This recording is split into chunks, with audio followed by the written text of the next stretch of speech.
ہمارے پاس جب لوگ آتے ہیں اور وہ داخل طریقت ہوتے ہیں تو ہم جو بنیادی چیزیں ان کو بتاتے ہیں تو ان میں سے ایک چیز یہ لازمی بتاتے ہیں کہ رزق پاک نہیں ہوگا تو باطن روشن نہیں ہوگا. یہ بنیادی بات ہے.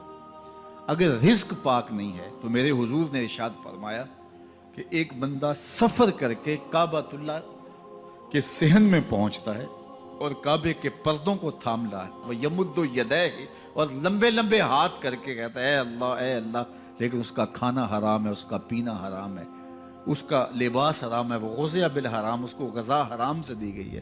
میرے حضور نے فرمایا اس کی کوئی دعا قبول نہیں ہوگی.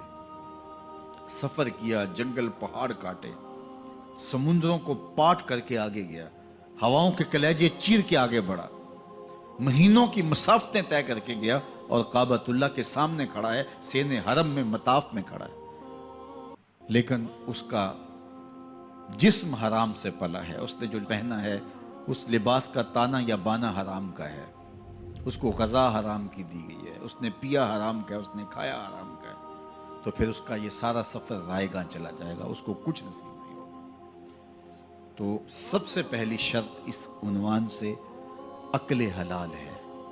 اس کے بعد پہ صدق مقال ہے کہ آپ کی زبان جھوٹ نہ بولے. جب کوئی شخص جھوٹ بولتا ہے, روحانیات تو دور کی بات ہے, اللہ کے فرشتے اس سے 1 میل دور ہٹ جاتے ہیں. جب کوئی شخص جھوٹ بولتا ہے تو حدیث پاک میں آتا ہے اس کے منہ سے ایک خاص قسم کی بدبو نکلتی ہے.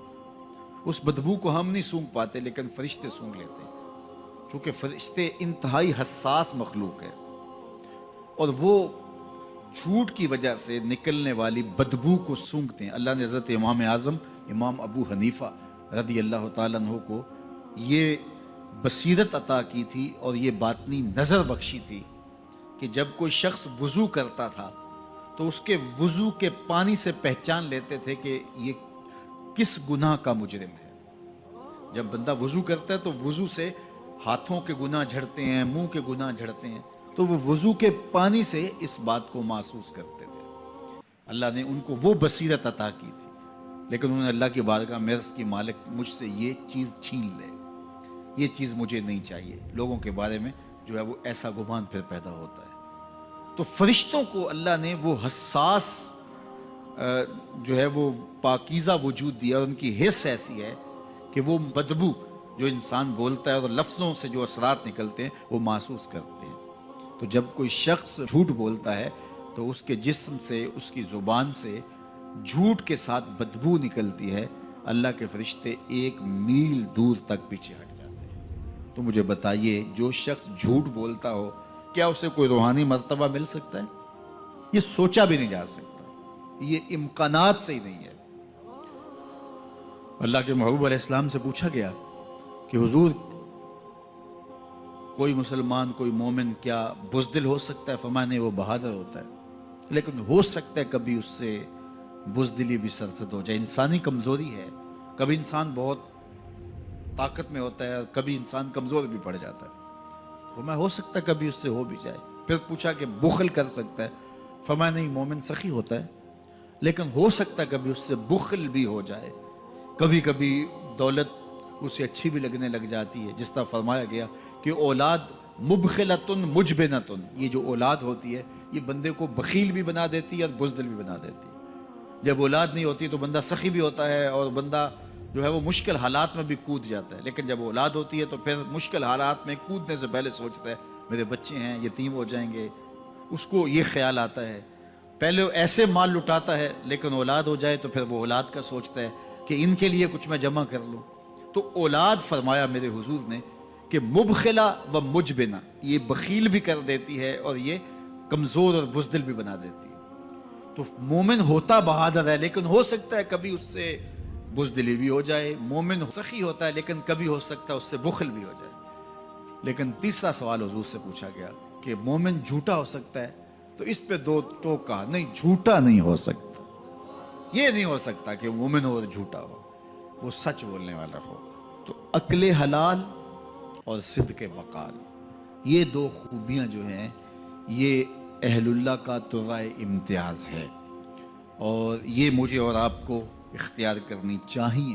حضرت خلیل اللہ جب وادی غیر ذی زرع میں सैयदा हाजरा और उनके मासूम नौनहाल को छोड़ करके जाने लगे। ऐसी वादी जहां हैवानी वजूद भी नहीं था, नबातात भी नहीं पाए जाते थे, पानी का एक कतरा भी दस्तयाब नहीं था। काले स्याह मुहीब पहाड़ जैसे फुलाद पिघला के डाल दिया हो। वो वादी जहां दिन को भी खौफ आए, वहां हजरत हाजरा ने रातें भी गुजारी। कितना दर्दनाक लम्हा था। जब सहरी का वक्त हुआ, हजरत खलीलुल्लाह दुआएं दे के रुखसत होने लगे। हजरत हाजरा सलामुल्लाह ने आगे बढ़ के अपने शौहर नामदार का दामन पकड़ लिया।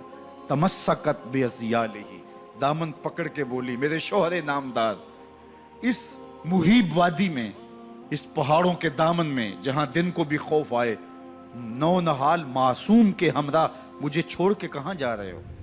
हजरत खलीलुल्लाह ने कोई जवाब नहीं दिया। फिर कदम उठाया तो जोजा ने फिर दामन पकड़ा, फिर वही सवाल, फिर कोई जवाब नहीं आया। तीसरी मर्तबा दामन पकड़ा, खलीलुल्लाह की जानब से कोई जवाब नहीं आया। तो खातून खुद बोली, क्या अल्लाह का हुक्म तो नहीं? तो हजरत खलीलुल्लाह ने कहा, नाम, हाँ उसी का हुक्म है।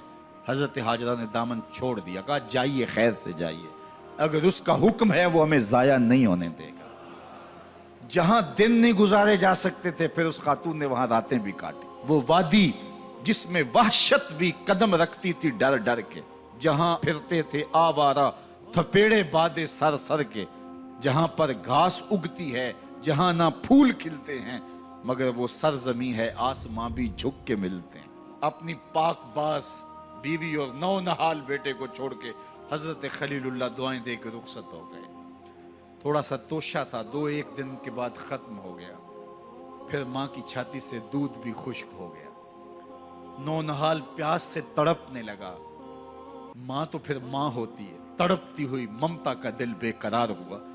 एक पत्थर के साए में मासूम इस्माइल अलैहिस्सलाम को लटाया और पानी की तलाश में जबले सफा पे चढ़ी। अतराफ में आसमानों की तरफ देखा, कहीं कोई परिंदे उड़ते दिखाई दें और पानी का निशान मिले और मैं वहां से बेटे के लिए 2 बूंद ले आऊं, लेकिन कुछ दिखाई नहीं दिया। ताहद्दे नजर फैला हुआ आसमान ही आसमान है और पहाड़ ही पहाड़ नीचे दिखाई देते हैं। फिर मरवा पे आई, दरमियान में नशेबी जगह थी, वहां बेटे का मन मोहना चेहरा दिखाई नहीं देता था। दौड़ के गुजरी और जाके सफा पे घूम के देखा, कुछ नजर नहीं आया। इधर भी देख लिया, इधर भी देख लिया, लेकिन मां थी। फिर दोबारा सफा पे आई, सफा पे देखा, कुछ दिखाई नहीं दिया। फिर तड़प के मरवा पे आई, वहां फिर देखा, कुछ दिखाई नहीं दिया। फिर सफा पे आई, कभी सफा पे कभी मरवा पे। तड़पती हुई मां की ममता, बेकरार दिल, उधर पानी की प्यास से तड़पता हुआ मासूम इस्माइल पत्थर की ओट में। दरमियान से मां गुजरती है तो भाग के गुजरती है कि बेटे का मन मुना चेहरा भी निगाहों के सामने रहे। जरा मंजर तो देखो, कितना दिल आवेज है। अल्लाह अकबर, सीनों में पित्ते पानी हो जाएं, पत्थर भी हो तो पिघल जाए इस ज़ुहरा गदास दास्तान से। लेकिन अल्लाह पर तवक्कुल और माँ की बेकरारियां, कभी सफा पे कभी मरवा पे, जुबान पे शिकायत नहीं है।